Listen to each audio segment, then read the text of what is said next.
1 miliar. Pengurus digaji, operasional, bayar listrik, gaji karyawan, cleaning service, bayar pajak, boleh mengambil 10%.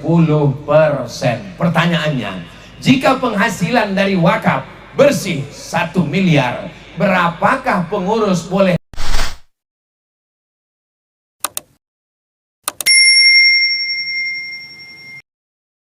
Pak Ustadz, ada yang mau kutanya Pak Ustadz, apa hukumnya makan uang dari tanah yang sudah diwakafkan untuk kuburan? Mak menyindir saya nih. Waktu mak saya meninggal, dibilangnya sebulan sebelum meninggal saya ziarah ke kampung. Ini kubur ayahku, kata mak. Nanti kalau aku meninggal, kau letakkan aku di bagian kaki ini. Dimintanya sama orang yang sebelah ini, tanah ini udah habis, tanah pemakaman ini udah habis.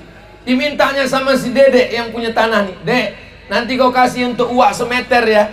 Kalau untuk uak tak usah bayar, ambil lawak, kuwakafkan untuk tanah kuburan. Jadi setelah mak saya meninggal, saya tambahlah 22 meter ke samping, ke belakang sungai 60 meter. Saya wakafkan untuk tanah pekuburan. Saya pesankan, kalau aku mati pas jadwal di Medan, tolong jenazahku bawa balik ke Silau pakai ambulan. Udah saya bilang untuk ke Bang Iqbal. Tapi kalau aku mati pas ceramah di Papua, kuburkan aja lah di sana. Jangan bawa ke Silau. Kenapa? Karena tiket jenazah mahal. Tapi kalau pas aku meninggal, pas jadwal di Medan, maka bawalah jenazah supaya dekat makamku dengan keluargaku di kampung. Jadi tanah wakaf itu sudah saya siapkan semuanya. Nah, ini cerita tentang tanah kuburan ini. Apa hukumnya memakan duit dari tanah yang sudah diwakafkan untuk kuburan? Gimana cara makan duitnya?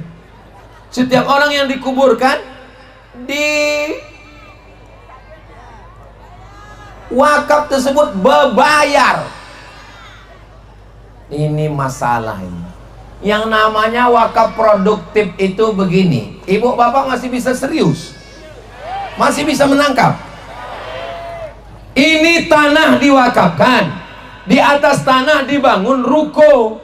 Hasil ruko disewa orang setahun 100 juta. 100 juta itu yang dipakai untuk keperluan agama, untuk masjid, untuk anak yatim, untuk fakir miskin. Tanahnya tanah wakaf, gedungnya gedung wakaf, hasilnya untuk umat. Paham? Itu namanya wakaf produktif. Adapun tanah kuburan itu tak bisa dibisniskan. Iya kalau yang mati orang kaya, kalau orang yang miskin tak mungkin kita bawa skop. Anak kau tak bisa membayar, kami campakkan ke laut. Itulah maka tanah wakaf itu tanah wakaf kuburan yang gratis. Tolong saudaraku umat Islam, tanah kuburan yang sudah diwakafkan nenek moyang dulu, jangan lagi kalian ungkit-ungkit. Makanya kalau ada orang mewakafkan tanah, segera laporkan ke KUA, diurus namanya akte ikrar wakaf. Apa namanya? Akte ikrar. Selesai pengajian ini, berdatanganlah jamaah ini menjumpai Ustadz Iqbal Sauki, ketua tim UAS. Kami mau mewakafkan tanah Pak Iqbal, kami mewakafkan ruko sana Pak Iqbal. Itu ada tanah di Pulau Brayan kami mewakafkan. Tanah siapa? Enggak tahu kami tanah siapa. Nanti panggil yang mewakafkan, panggil yang menerima wakaf, panggil orang dari petugas KUA. Lalu ada akadnya. Wakafkan tanah ini untuk tanah kuburan tunai. Aku terima, sah. Saya mengurusnya jam 10, jam 11 keluar suratnya. Lalu suratnya itu dibawa ke BPN, Badan Pertanahan Nasional, berubahlah namanya menjadi tanah wakaf. Tanah wakaf kuburan tak bisa berbayar. Yang model berbayar itu adalah tanah produktif, dibangun rumah sakit Islam, dibangun rukonya hasilnya untuk masjid, untuk fakir miskin, untuk anak yatim, untuk duafa. Ada orang Aceh pergi ke Makkah. Sampai di Makkah dia beli tanah. Di atas tanah itu dibangunnya rumah. Habis itu dia meninggal. Sekarang lokasi rumah itu dibangun hotel. Hotelnya megah, duitnya bermiliar-miliar. maka semua orang Aceh yang pergi haji dapat duit dari tanah wakaf produktif orang Aceh. Namanya Habib Buga. Habib Buga dulu berpesan, ini tanah wakafku, setiap orang Aceh yang pergi haji tolong kasih dia. Karena waktu dulu orang pergi haji naik tongkang kapal laut, susah makan, susah hotel, maka dia wakafkan. Sekarang orang Aceh yang pergi naik pesawat, yang pergi kaya-kaya, tetap mendapatkan. Itulah hebatnya wakaf. Tapi bukan tanah kubu. Jelas? Bapak Ibu yang dimuliakan Allah Subhanahu wa taala. Jadi kalau ada yang berwakaf, tengok dulu, ini wakafnya produktif atau wakaf konsumtif. Yang kau produktif menghasilkan uang. Apakah yang mengelola wakaf boleh mengambil? Kalau zakat boleh ambil 1/8. Namanya jatah amil. Tapi kalau wakaf boleh mengambil 10%. Saya mau tes, mau nengok jamaah paham atau tak paham. Ada orang Pulau Brayan mewakafkan ruko 10 ke masjid. Wakafkan ruko ini 10 untuk masjid dan tahfiz Quran tunai sah. Lalu ditulislah surat ke BPN. Tidak lagi nama dia, tapi sudah jadi nama penerima wakaf. Lalu kemudian satu ruko disewa orang 100 juta. Ada 10 ruko, berarti 1 tahun dapat 1 miliar. Pengurus digaji, operasional, bayar listrik, gaji karyawan, cleaning service, bayar pajak, boleh mengambil 10%. Pertanyaannya, jika penghasilan dari wakaf bersih 1 miliar, berapakah pengurus boleh mengambil untuk operasional? 100 juta. Tak usah dijawab, karena saya jawab sendiri itu nanti. Allahumma salli ala sayyidina Muhammad wa ashghili zalimin wa akhrijna min bainihim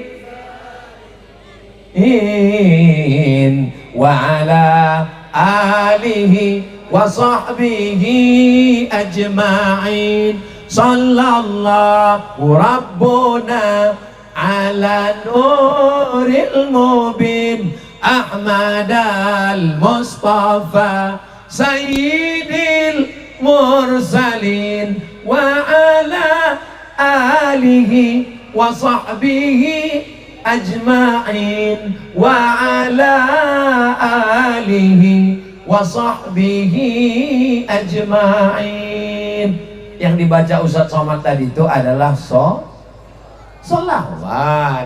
Pak Ustadz, solawat mesti pakai lagu? Enggak, saya tak suka solawat pakai lagu. Tahu saya pakai lagu Allahumma sholli ala sayyidina Muhammad wa ala ali sayyidina Muhammad, Allahumma sholli ala sayyidina Muhammad.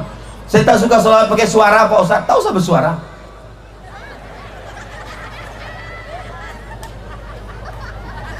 Solawat bersuara bagus, solawat pakai lagu bagus, solawat pakai barzanji bagus.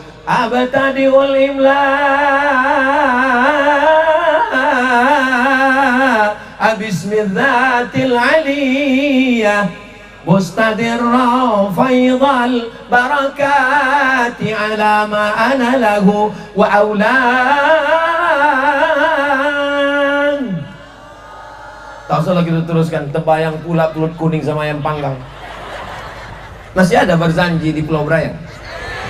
Allahu Akbar. Mudah-mudahan nanti acara Maulid Nabi buat acara lomba barzanji. Setuju?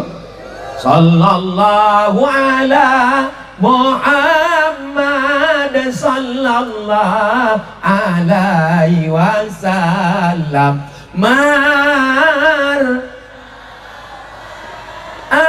ayano rol aini rol aini marhaba artinya selamat datang. Nurul aini artinya cahaya mata. Selamat datang cahaya mata. Dulu tradisi kita acara nikah disambut pengantin itu, marhaban ya nurul aini, selamat datang cahaya mata. Semua penonton, semua yang datang tamu menunggu macam mana bentuk pengantin. Pas dibuka tirai hitam. bukan itu nyanyinya, bukan untuk pengantin, tapi marhaban ya nurul aini itu maksudnya untuk Nabi Muhammad sallallahu alaihi. Marhaba ayano nurul aini, nurul aini. Begitulah cinta kita kepada Nabi Muhammad sallallahu alaihi. Dari mana kalian? Kami dari memperingati Isra Mi'raj. Apa diperingati Isra Mi'raj itu? Untuk apa diperingati? Orang memperingati Isra Mi'raj kau marah. Orang peringati Maulid Nabi kau marah. Tapi ada orang panjat pinang muncul kau diam. Sumbatkan batang pinang itu contohnya. Cinta kita kepada Nabi. Maulid Nabi tidak mesti menunggu bulan Rabiul Awal. Kita dulu ada acara akikah anak, marhaban. Mengayun anak, marhaban. Anak 7 hari, marhaban. Akikah potong kambing, marhaban. Masih ada lagi acara akikah marhaban di Ayun. Ya, Ayun.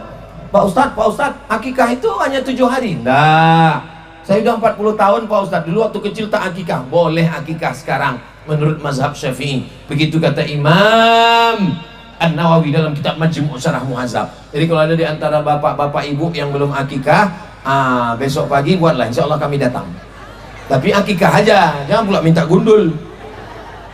Akikah aja, jangan pula besok kami datang. Tengok di Ayun, nenek itu duduk situ. Putus nanti tali Ayun. Ketawa ibu itu, terbayang nenek duduk. Apakah terbayang omak itu, terbayang nih omak duduk. Ini orang bisa ketawa, ini menunjukkan bahwa masih sehat. Orang kalau udah tak bisa ketawa, itu udah malaikat maut dan di lampu merah itu dah. Ya Allah, semua yang hadir malam ini panjangkan umurnya ya Allah. Sehatkan ya Allah. Paling tidak sampai pagi 14 Februari itu mencucuk itulah. Habis itu mau mati-matilah. Ya, janganlah gitu Pak Ustadz. Saudaraku yang dimuliakan Allah Subhanahu wa taala, pas sudah jam 10 malam, pulang cepat. Aku Pak Ustadz tak bisa cepat tidur, pulang langsung tidur supaya pas tahajud nanti malam. Setel jam 4, sejam sebelum subuh. Aku tak bisa tidur cepat Pak Ustadz, pulang dari sini beli antimo. Langsung tidur. Sebiji makan, jangan satu papan. Makan sepapan, Idul Fitri baru bangun. Tengoklah anak-anak kecil tuh, itu anak kecil. Anak kecil. Kelas berapa deh? Kelas 4 SD. Itu anak perempuan yang baju pink kelas berapa anakku? Kelas TK. Ini yang pakai peci kelas berapa nak? Kelas 3. Abang yang di belakang kelas berapa bang? Kelas 2. Masya Allah, anak-anak kecil bisa fokus mendengar ceramah dari jam 9 kurang 15 sampai jam 10. Itu hanya ada di Pulau Brayan. Di tempat lain ceramah saya memanjat anak, melompat-lompat, jatuh patah. Kenapa? Waktu maknya hamil, ibunya menyanyikan kucing garong. Melompat-lompat anak itu macam kucing. Tapi di Pulau Brayan tengok tenang semua. Tenang semua. Masya Allah, tabarakallah. Kusangka ada juga anak-anak yang tenang, rupanya dikasih balon. Ini tenang semuanya. Mudah-mudahan semua anak-anak kita ini menjadi anak yang soleh, penghafal Quran, selamat dari narkoba, selamat dari ganja, selamat dari pil anjing gila, selamat dari sabu-sabu, selamat dari buah kecubung, selamat dari kopi campur spiritus. Lengkap lah udah. Ada satu lagi yang belum. Selamat dari lem kambing. Ala hadhihi niat, untuk niat yang baik-baik ini. Al-Fatihah. A'udzu billahi minasyaitonir rajim. Bismillahirrahmanirrahim. Alhamdulillahi rabbil alamin. Arrahmanir rahim. Maliki yaumiddin. Iyyaka na'budu wa iyyaka nasta'in. Ihdinas siratal mustaqim. Siratal ladzina an'amta 'alaihim ghairil maghdubi 'alaihim waladdallin. Amin. Allahumma inna nas'aluka salamatan fid din. Selamatkan kami, anak-anak kami, keluarga kami dalam agama Islam ya Allah. Wa afiatan fil jasad. Sehatkan badan kami yang sakit-sakit, sehatkan, angkat penyakitnya. wa ziyadatan fil ilmi, tambahkan ilmu kami supaya benar amal ibadah kami, wa barakatan fil rizqi, berikan berkah rezeki kami supaya kami bisa berwakaf, berinfak, bersedekah, berhaji dan berumrah, wa taubatan qablal maut.